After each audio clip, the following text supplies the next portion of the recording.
In my years on the force, I've seen enough to fill a dozen lifetimes with nightmares.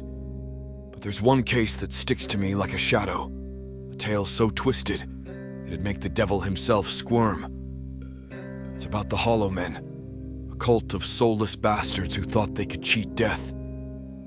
It all started with a string of missing persons, folks who vanished into thin air, leaving nothing behind but whispers and fear. I was the lead detective, a grizzled old hound who'd sniffed out more scum than a rat in a sewer. I hit the streets, my gut telling me this was no ordinary case. The trail led me to an abandoned warehouse on the outskirts of town, a place that reeked of decay and desperation. Inside, I found something that nearly stopped my heart.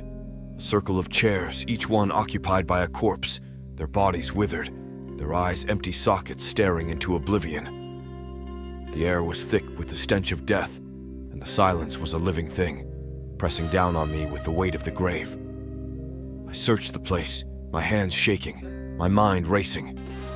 That's when I found the book, an ancient tome bound in skin, its pages filled with rituals and incantations, the words twisting before my eyes like serpents.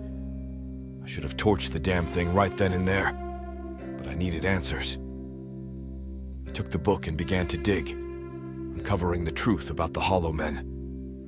They were a cult, all right, led by a charismatic son of a bitch who promised eternal life through the darkest of magics. They believed that by emptying themselves of their souls, they could become vessels for something greater, something eternal.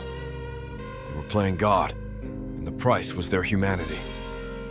The deeper I dug, the more I realized that the Hollow Men weren't just a bunch of crazies. They were a cancer, spreading through the city, infecting the weak and the lost with their poison. I tracked down their leader, a man who called himself the Shepherd, a wolf in sheep's clothing if ever there was one.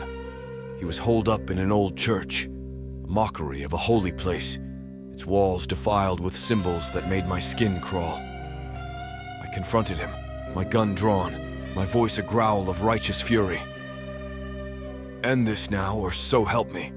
I'll send you straight to hell," I said. He just laughed, a sound that was like nails on a chalkboard. "You don't get it, do you, detective? We're beyond death. We're eternal." I didn't hesitate. I pulled the trigger, the gunshot echoing like thunder in the hollow church.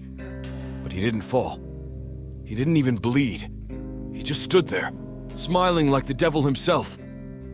That's when the shadows moved, coalescing into forms that were barely human. The Hollow Men, their bodies empty shells, their eyes voids of darkness.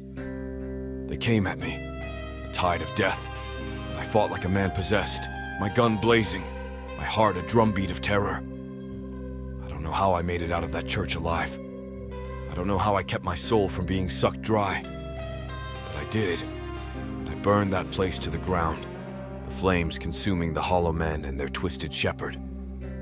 So if you're listening to this, take it as a warning. There are things out there, things that hunger for more than flesh and blood. And if you're not careful, you might just find yourself empty, a hollow man, a vessel for the darkness.